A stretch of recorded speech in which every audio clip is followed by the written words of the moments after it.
"Where were you last night, Vincent?" I asked, watching my husband of 23 years fumble with his gym bag at the kitchen counter. "I told you, Karen. I had to stay late with a client. She needed extra help with her flexibility training," Vincent replied, not meeting my eyes as he grabbed his protein shake. Something about the way he said flexibility training made my stomach turn. At 47, I wasn't naive about the world, and after working in human resources for Bright Rise Systems for 15 years, I could spot a lie from across a conference room. My husband's tells were becoming as obvious as a neon sign.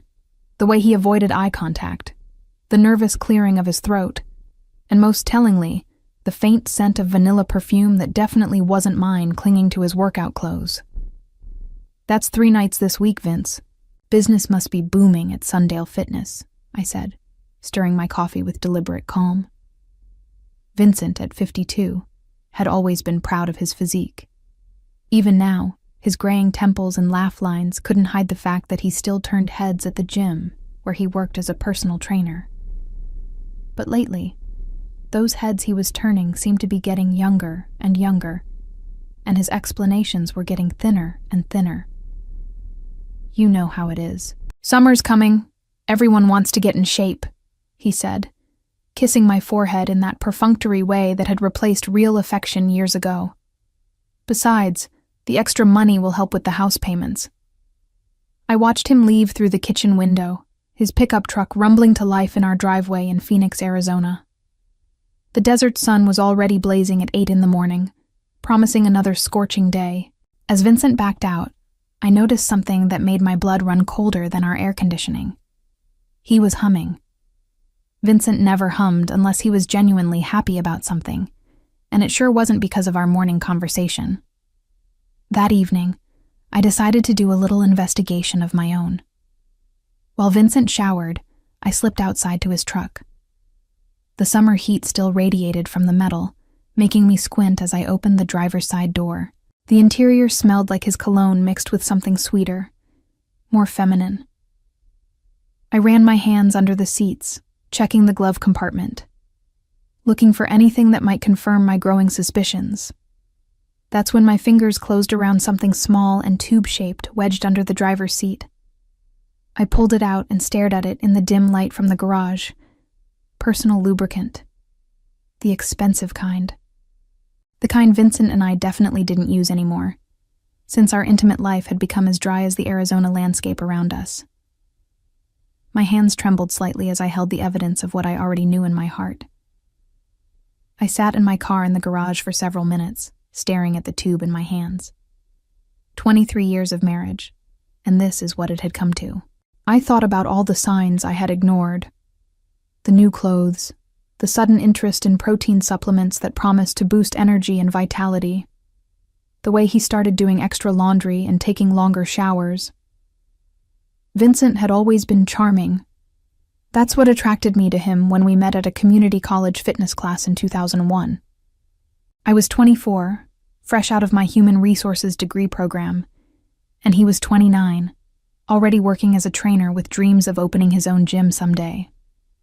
He had this way of making everyone feel like they were the most important person in the room, whether he was helping an elderly woman learn to use the elliptical or teaching a nervous teenager how to lift weights properly. Back then, I loved that quality about him. I loved watching him light up when he talked about helping people transform their bodies and their confidence.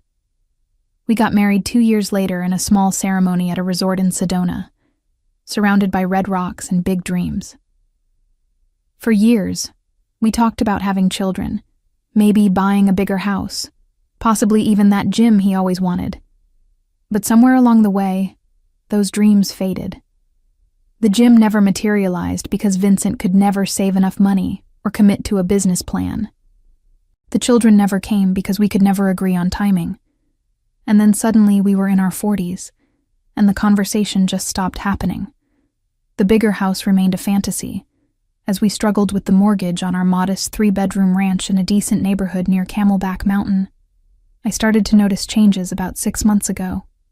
Vincent began working later and taking on more clients, which should have been good news for our finances. But instead of being tired when he came home, he seemed energized, almost giddy.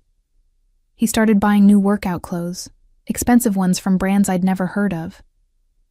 He upgraded his phone and became protective of it, taking it with him to the bathroom and keeping it face down during dinner. Then there were the mysterious phone calls that he would step outside to take, claiming they were from clients with scheduling questions. The way he started talking about one client in particular, a young woman named Kylie, who was really dedicated to her fitness journey and needed specialized attention for her unique goals. I had never been the jealous type. In our early years, I was secure in our relationship and proud that other women found my husband attractive. But this felt different. This felt like he was slipping away from me, one late-night training session at a time. The worst part was how he tried to make me feel crazy for noticing. When I asked about the perfume smell, he said it was from cleaning products at the gym. When I mentioned his new clothes, he claimed his old ones were getting worn out. When I questioned the late nights, he acted like I was being controlling and unsupportive of his career. But now I had proof. Hard, tangible evidence that my instincts were right. I slipped the tube into my pocket and went back inside, my mind racing with possibilities. I could confront him directly, but I knew Vincent well enough to know he would deny everything and probably get angry at me for snooping through his truck. I could hire a private investigator, but that felt both expensive and humiliating. Or I could do what my human resources training had taught me to do when dealing with workplace problems, gather more information, and develop a strategic response. Over the next few days, I became a detective in my own marriage. I started paying closer attention to Vincent's patterns. He worked late on Mondays, Wednesdays, and Fridays, always returning home around 10 p.m. with stories about his dedicated client, Kylie.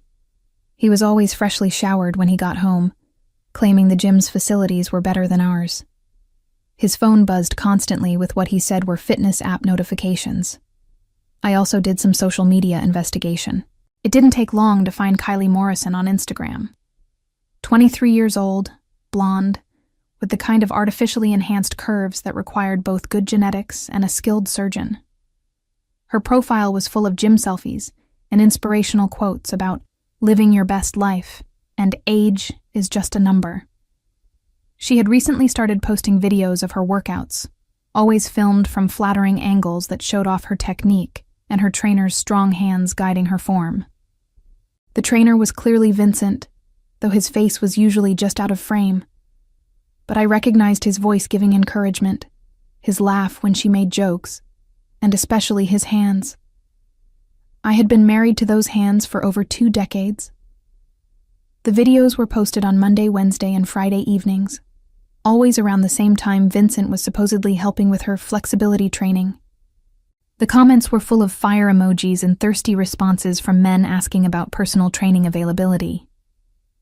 Kylie responded to some of them with winky faces and promises that her trainer was the best and really knows how to work out all the kinks. What pushed me over the edge was a video posted the previous Friday. It was filmed in what looked like a private studio or apartment, not the main gym floor.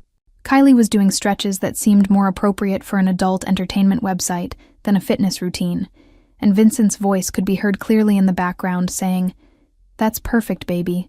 Hold that position for me." Baby. He called her baby. I sat in my office at Bright Rise Systems, supposedly reviewing employee files, but actually planning my response to this betrayal. I could have chosen the high road. I could have packed my bags and filed for divorce like a mature adult. I could have confronted them both and demanded explanations and apologies. Instead, I decided to get creative. If Vincent wanted to play games with tubes of lubricant, then we were going to play a game. But this time, I was going to control the rules, and I was going to make sure that everyone involved learned a lesson they would never forget. That Saturday morning, I woke up with a clarity I hadn't felt in months. Vincent was still sleeping, snoring softly beside me like he didn't have a care in the world. I slipped out of bed and made my way to the kitchen, where I started my day with a cup of coffee and a very specific shopping list. My first stop was Home Depot. I walked through the aisles with the confidence of someone who knew exactly what she was looking for.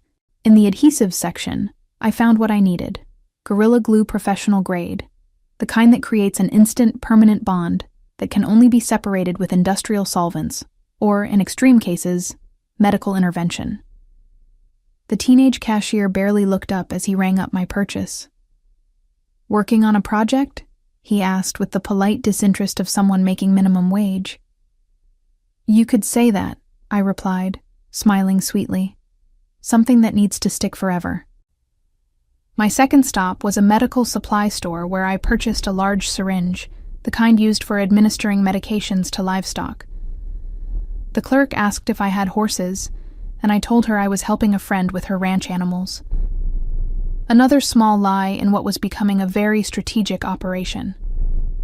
Back home, Vincent was in the shower, getting ready for what he claimed was a Saturday morning training session with a new client who could only meet on weekends. I could hear him humming again, that same contented sound that now made my skin crawl. I worked quickly and carefully in the kitchen. Using the syringe, I extracted every drop of lubricant from the tube I had found in his truck.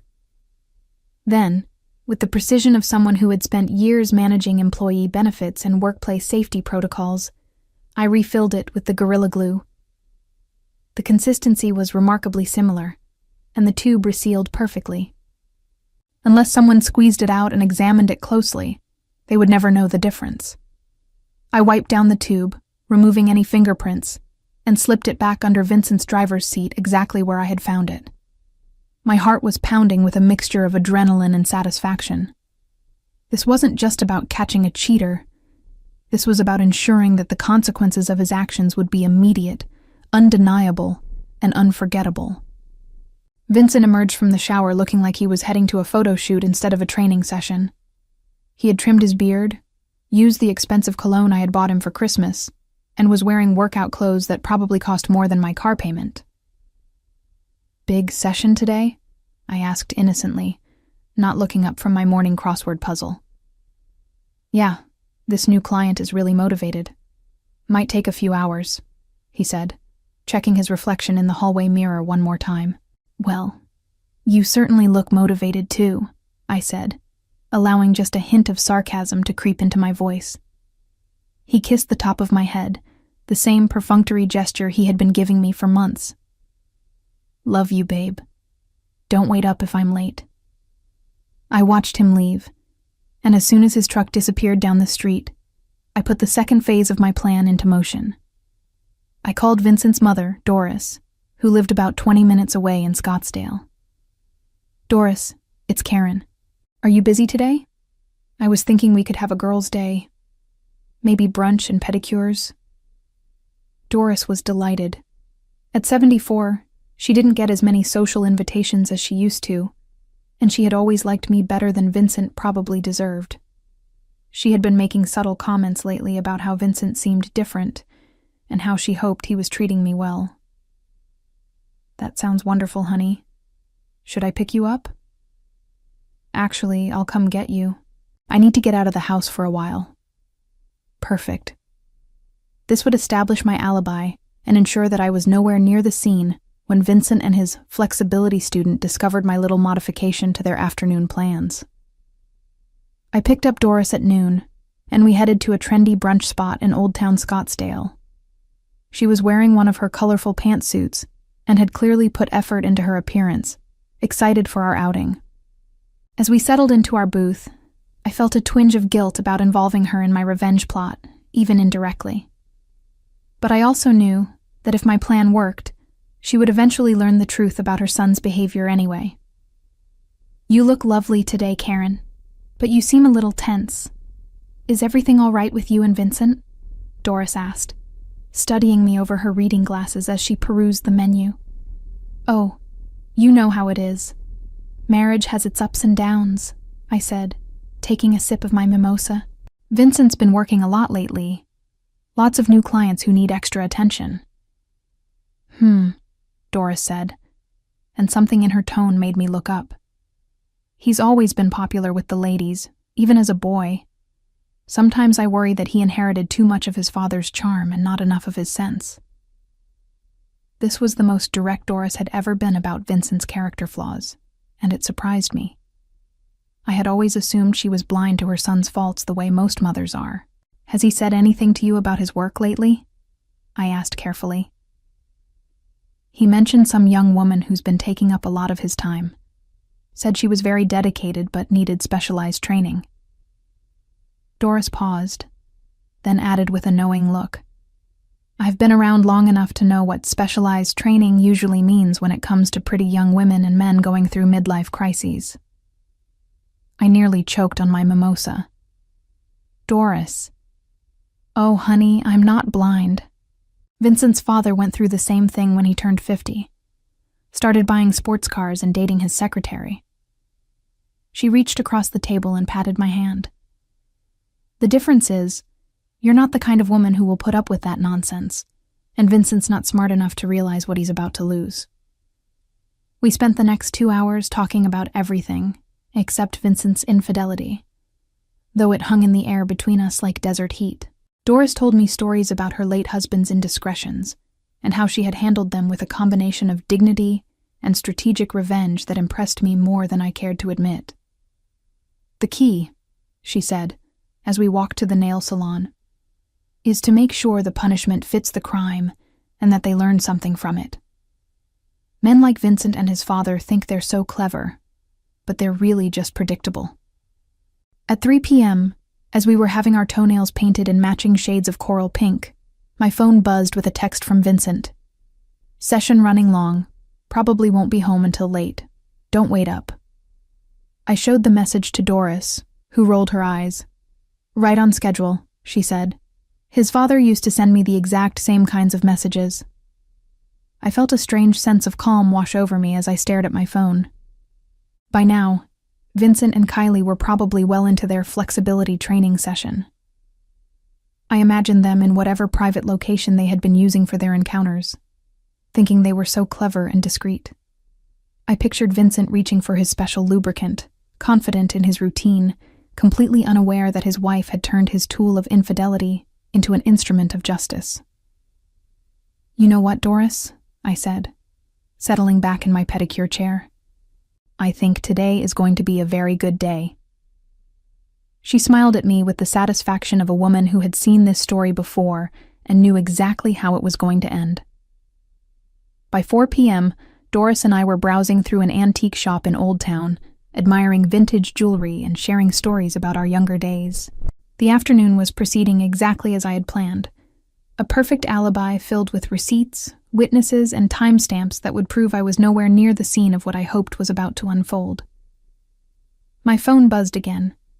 This time it wasn't a text from Vincent, but a notification from the neighborhood app that someone in my area was reporting unusual emergency vehicle activity. I felt my pulse quicken, but I kept my expression neutral as I continued examining a vintage bracelet. Oh my, Doris said, looking at her own phone. My neighbor is posting about fire trucks in your neighborhood. I hope everything's all right. Fire trucks? I asked, putting just the right amount of concern in my voice. I hope none of our neighbors are having an emergency. We finished our shopping and I drove Doris home, keeping the conversation light and avoiding the urge to check my phone constantly. When I finally dropped her off at her house, she squeezed my hand before getting out of the car. Whatever happens next, dear, remember that you deserve better than what you've been getting. And sometimes, the universe has a way of making sure people get exactly what they deserve. The drive back to my neighborhood felt both eternal and too short. As I turned onto my street, I could see a small crowd of neighbors gathered on the sidewalk, many holding their phones and talking in excited whispers. The emergency vehicles were gone, but the air of scandal remained. I parked in my driveway and walked over to my neighbor Janet, who was practically vibrating with excitement. Karen, you just missed all the drama. The fire department had to respond to that Airbnb house 3 doors down. Apparently 2 people got stuck together during, she paused dramatically, intimate activities. Stuck together? I asked, allowing my eyes to widen with genuine curiosity. Some kind of adhesive accident. The paramedics couldn't separate them, so they had to call in the fire department with special equipment. They carried them out on stretchers, still attached, covered in bed sheets. It was like something out of a movie. Another neighbor, Bob, chimed in. My wife got the whole thing on her Ring camera. They're saying it might go viral. The guy looked familiar, though. Wasn't he that trainer from the gym on 32nd Street? My heart was pounding with a mixture of satisfaction and disbelief. It had actually worked. The plan had gone better than I could have imagined. "The trainer from Sundale Fitness?" I asked innocently. "I think my husband works there. I hope it wasn't anyone we know." "Hard to tell with the bed sheets," Janet said, "but whoever it was is going to have a lot of explaining to do. The fire chief said they'd never seen anything like it. Apparently, whatever they used was industrial strength." I excused myself and went inside, my hands shaking slightly as I closed the front door behind me. In the quiet of my kitchen, I allowed myself a moment of pure, unadulterated satisfaction. Vincent had spent months thinking he was so clever, so discreet, so much smarter than his boring wife who spent her days managing employee benefits and workplace safety protocols. But he had forgotten that his boring wife was very, very good at managing situations that required attention to detail, strategic planning, and an understanding of cause and effect. My phone rang. Vincent's number appeared on the screen, and I let it go to voicemail. Then it rang again. And again. I made myself a cup of tea and settled in to wait for whatever explanation he was going to try to give me. Vincent finally came home at 8 p.m., 3 hours later than usual, walking stiffly and looking like he had been through a war zone. His hair was disheveled, his clothes were different from what he had left in that morning, and his face was flushed with what I could only describe as a combination of humiliation and barely contained panic. "Hey, babe," he said, trying to sound casual but failing spectacularly.